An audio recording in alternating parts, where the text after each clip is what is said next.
அண்ணா சீரியல்ல என்ன நடக்க போகுதுன்னு பார்க்கலாம். வாங்க வீடியோக்குள்ள போலாம். யாரும் எதிர்பார்க்காத நேரத்துல அங்க அறிவழகன் வந்துடுறாங்க. வந்ததுக்கப்புறம் இதோ அறிவு வந்துட்டாரு அப்படின்னு சொல்லிட்டு வந்த சந்தோஷத்துல எல்லாரும் அறிவு சீக்கிரமா வந்து ரத்னா கழுத்தில் தாலி கட்டு நல்ல நேரம் போய்க்கிட்டே இருக்க முகூர்த்தத்தை மாற்றி வச்சது உனக்கு தெரியாதா?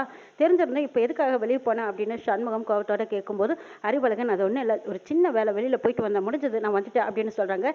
சரி சரி போ போ சீக்கிரம் நேராச்சு அப்படின்னு சண்முகம் சொல்லிட்டு திரும்பி பார்க்குறாங்க. அங்க முதுகுல ரத்தக்கரையோடு இருக்கிறத பார்த்த சண்முகம் திரும்பவும் அறிவழகனை கூப்பிட்டு என்னடா முதுகுல ரத்தக்கரையா இருக்கு, என்னாச்சு அப்படின்னு கேட்கும். அது ஒன்றும் இல்லை மச்சான், ரத்தக்கரையா எனக்கும் தெரியல, அது ஒரு சின்ன ஆக்சிடென்ட் தான், வேற எந்த பிரச்சனையும் இல்லை அப்படின்னு சொல்லிட்டு ரத்னா கழுத்தில் தாலி கட்டுறாங்க.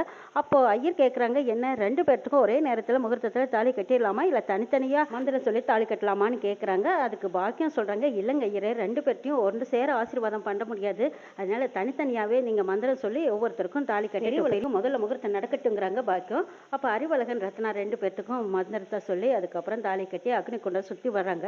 இதுக்கப்புறம் மறுபடியும் பாக்கியம் எதிர்பார்த்துட்டு இருக்காங்க, இன்னும் சோபாலனை காணுமே, இவ்வளவு நேரம் எப்படியோ தடுத்து நிறுத்தியாச்சு. ஐயரே மந்திரத்தை கொஞ்சம் மெதுவாகவே பொறுமையாக எல்லாமே சொல்லுங்க, ஒன்று விடாமல் சொல்லி நல்லபடியாக முகூர்த்தத்தை நடத்தி கொடுங்கன்னு பாக்கியம் சொல்லிட்டு இருக்கும்போது ஐயரும் மந்திரத்தை பொறுமையாக சொல்லிக்கிட்டு இருக்கிறாங்க. அப்போ சிவபாலன் டக்குன்னு சிவபாலனை பார்த்ததும் வைஜெயந்தி அதிர்ச்சி அடைகிறாங்க. இந்த பக்கம் கௌதம் என்னடா இது, இவனை கட்டி போட்டிருந்து தப்பிச்சு வந்துட்டானே, இப்போ என்ன செய்யறது, எல்லா உண்மையும் சொல்லிடுவானே அப்படின்னு அவசரமாக தாலி கட்ட போகிற நேரத்தில் சிவபாலன் மன மேடையில் அப்படி குதிச்சு ஏறி வந்ததும் கௌதமை தள்ளி விடுறாங்க. அப்போ வைஜெயந்தி என்னடா ஏமாங்கனியை தள்ளி விடுறா அப்படின்னு கௌதமை பிடிச்சி தள்ளி போட போகும்போது சிவபாலனை தள்ளி விட வராங்க. அப்போ எசைக்கு இழுத்து பிடிச்சிக்கிறாங்க வைஜெயந்தியை. இந்த பக்கம் சண்முகம் கோவத்தில் சண்முகம் சிவபாலனை அடிக்கிறதுக்கு வராங்க. அந்த நேரம் பார்த்து வைகுண்டம் உடன்படி வெட்டுக்கிளை பாக்கியம் இவங்க எல்லாருமா சேர்ந்து சண்முகத்தை வலுக்கட்டாயமாக இழுத்து தடுத்து நிறுத்திக்கிறாங்க. சிவபாலன் கௌதமை ஓங்கி ஒரு தள்ளி தள்ளிடுறாங்க. அவங்க போய் அந்த பக்கம் விழுந்துடுறாங்க. அந்த கொஞ்சம் கேப்பில் சிவபாலன் கையில் வச்சிருக்கிற தாலியை எடுத்து வீரா கழுத்தில் கட்டிடுறாங்க. வீராவுக்கு நடக்கிறது என்னன்னே தெரியாமல் அமைதியாக சிவபாலனியை பார்த்துட்டு இருக்காங்க. வீரா நீ ஒன்றும் கவலைப்படாத, நான் செஞ்சது சரிதான், நீ தப்ப எடுத்துக்காத அப்படி சிவபாலன் கண்ணால் வீரா கிட்ட பதில் சொல்லிக்கிட்டு இருக்காங்க. வீரா ஒன்றும் புரியாமல் அமைதியாக நிற்கிறாங்க.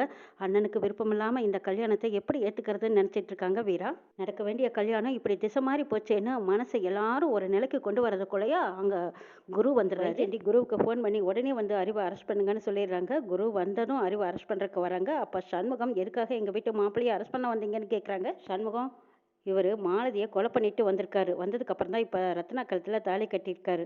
மாலதி இவங்கனால தான் இறந்துட்டாங்க, நாங்கள் இவங்கள அரெஸ்ட் பண்ணணும், இது எங்களோட ஆர்டர் அப்படின்னு சொல்லிட்டு குரு அறிவு கையில் விளங்க மாட்டுறாங்க. அறிவு ஐயோ இல்லை, இந்த இதுக்கு எனக்கு எந்த சம்மந்தமும் இல்லை, நான் மாலதியை பார்த்தது என்னமோ உண்மைதான், ஆனால் அவள் நல்லா தான் இருந்தா, என்ன முகூர்த்த நேரம் நெருங்கிடுச்சு, போய் ரத்னா கழுத்தில் தாலி கட்டுன்னு சொல்லி அனுப்பினாலே அவளை நான் கொலை பண்ணலை, சத்தியமாக ரத்னா மேலே சத்தியமாக நான் கொலை பண்ணலை அப்படின்னு சொல்லி பக்கம் இருக்கிற நியாயத்தை நிரூபிக்க பார்க்குறாங்க அறிவழகன்.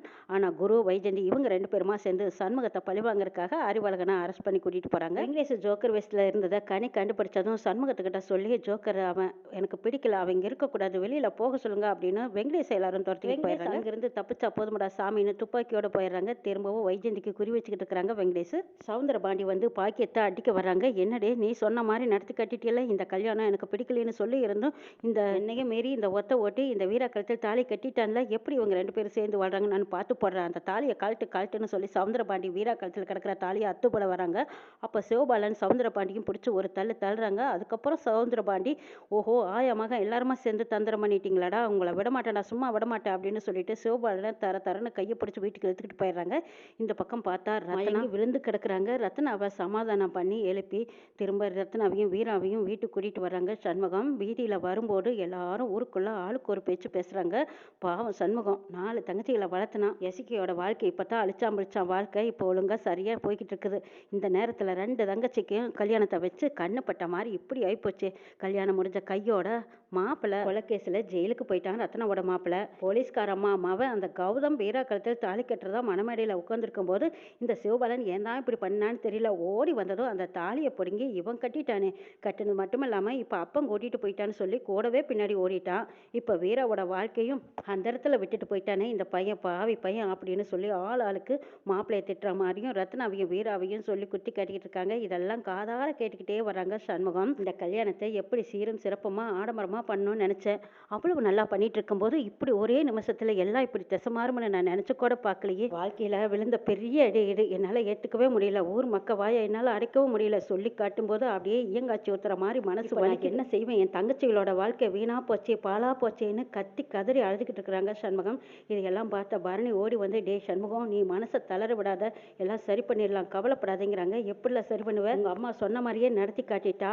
இந்த பக்கம் அறிவழகன் மாலதி டீச்சருக்கு எனக்கு எந்த சம்மந்தமே இல்லைன்னு சொன்னான். ஆனால் இப்போ ரத்னா மேலே இருக்கிற காதலால் மாலதியை கொன்னுட்டே வந்துட்டான் பாரு. இந்த கொலைகேஸ்லேருந்து அவள் எப்போ மீண்டு வந்து ரத்னாவுக்கு வாழ்க்கை கொடுக்க போகிறான். இப்போ ரத்னா வாழ்க்கை வீணாக போச்சு. அவனுக்கு இப்போ தான் ஒரு நல்ல வாழ்க்கை அமைஞ்சிருக்குதுன்னு சந்தோஷப்பட்டேன். ஆனால் அதுவும் இப்படி பொசுக்குன்னு கருவி போச்சேன்னு அழுகிறாங்க சண்முகம்.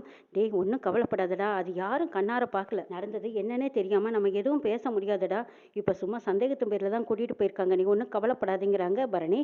இல்லை அவன் முதுகில் அப்பவும் ரத்தக்கரை இருந்துச்சே, கைரேகையோட ரத்தக்கரை இருந்ததே சந்தேகமாக இருந்ததில்லைங்கிறாங்க சண்முகம். அது என்னென்ன பொறுமையாக பார்க்கலாம், நீ மனசை தளர விடாத அப்படின்னு பரணி சண்முகத்துக்கு ஆறுதல் சொல்கிறாங்க. இந்த பக்கம் வீராவை பார்க்குறாங்க. வீரா ஒரு பக்கம் அழுதுகிட்டு இருக்காங்க. வீரா, நான் நினச்ச வாழ்க்கை அமையாமல் போச்சு அப்படின்னு அவங்க ஒரு பக்கம் கத்தி கதறிக்கிட்டு இருக்கும்போது பரணி வந்து சொல்கிறாங்க, இதை பார் சண்முகம், சிவபாலன் கல்யாணமே வேண்டான்னு சொல்லிட்டு இருந்தான். அதுவும் வீராவை நான் கல்யாணம் பண்ணிக்கலாம், மச்சானுக்கு இஷ்டம் இல்லைன்னா அதை நான் செய்யலைன்னு தானே சொல்லிட்டு இருந்தான். அந்த நேரத்தில் அவன் ஏன் அப்படி வந்து பண்ணனான்னு நம்ம சிவபாலன்கிட்ட தனியாக நின்று விசாரிச்சாத்தான் என்ன ஏதுங்கிற விவரம் தெரியும். அதுக்கு முன்னாடி நீ இது பற்றியும் ஒரு முடிவுக்கு வந்துடாதா அப்படின்னு பரணி இன்னொரு பக்கம் பேசிகிட்டு இருக்காங்க. என்னல, உன் தம்பிக்காக சப்போர்ட் பண்ணுறியா, உங்கள் அம்மா சொன்ன மாதிரி நடத்தி காட்டிட்டா, அப்போ எல்லாரும் கூட்டாக சேர்ந்து தான் இந்த சதியை பண்ணினீங்களான்னு கேட்குறாங்க.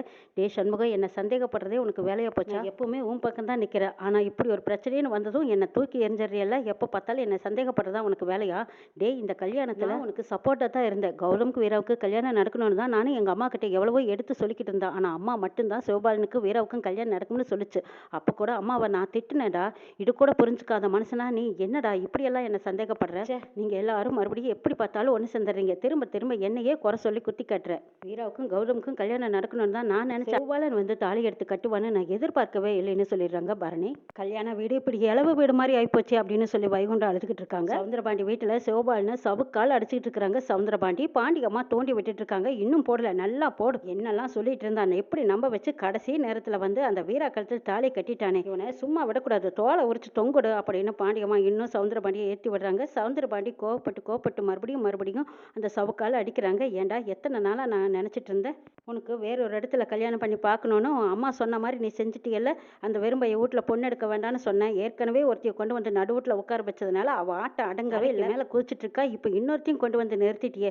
என் பிள்ளையும் அந்த வீட்டுக்குள்ள கொடுத்து இப்போ 2 மருமகளும் இந்த வீட்டுக்கு வந்துட்டாளுங்க. இதை நான் ஏற்றுக்கவே மாட்டேன். இந்த வெறும்பையலுக்கு என்னோட சொத்து பூரம் போகிறதா, அதை ஒத்துக்கவே மாட்டேன் அப்படின்னு சவுந்தரபாண்டி சொத்தை பற்றி பேசிக்கிட்டு சிவபாலனை அடி நடிச்சிட்டு இருக்கிறாங்க. சிவபாலன் எதுவும் பேசாமல் அமைதியாக நின்றுட்டு இருக்காங்க. இங்கே பாண்டியம்மா தூண்டி விட்டுட்டு இருக்காங்க. அப்போ பாக்கியம் வந்துடுறாங்க. ஏயா, என்னத்துக்கு என் பையனை அடிக்கிறேன்னு கேட்குறாங்க. முதல்ல உன்னை அடிக்கணும், உன்னை கொல்லணும் அப்படின்னு சொல்லி சவுந்தரபாண்டி பாக்கியத்தை அடிக்கிறாங்க. அடிச்சிட்டு இருக்கும்போது அப்போ சிவபாலனுக்கு கோவம் வந்துடுது. இதை பார்ப்பா, என்னை அடித்தது சரி, ஆனால் என் அம்மாவை அடித்த கை வச்சேன்னா கையை முறிச்சிடுவேன்னு மிரட்டுறாங்க சிவபாலன். இதை கேட்ட சவுந்தரபாண்டி மிரண்டு போய் நிற்கிறாங்க. என்னடா உனக்கு எங்கேருந்து தைரியம் வந்ததுங்கிறாங்க. திரும்ப சிவபாலனை அடிச்சிட்டு இருக்கும்போது பாக்கியம் வந்து தடுத்து நிறுத்துறாங்க. இதை பாரியா, இதுக்கப்புறம் சொல்லிட்டு என் பையன் மேலே கையை வச்ச உன்னை கையை வெட்டி போடக்கூட தயங்க மாட்டேன்னு சொல்லிடுறாங்க பாக்கியம். இதை கேட்டு பாண்டியம்மாவும் சவுந்தரபாண்டியும் மிரண்டு போய் நிற்கிறாங்க. இன்னும் என்னெல்லாம் நடக்க போகுதுங்கிறதையும் நாளை சொல்ல பார்க்கலாம்.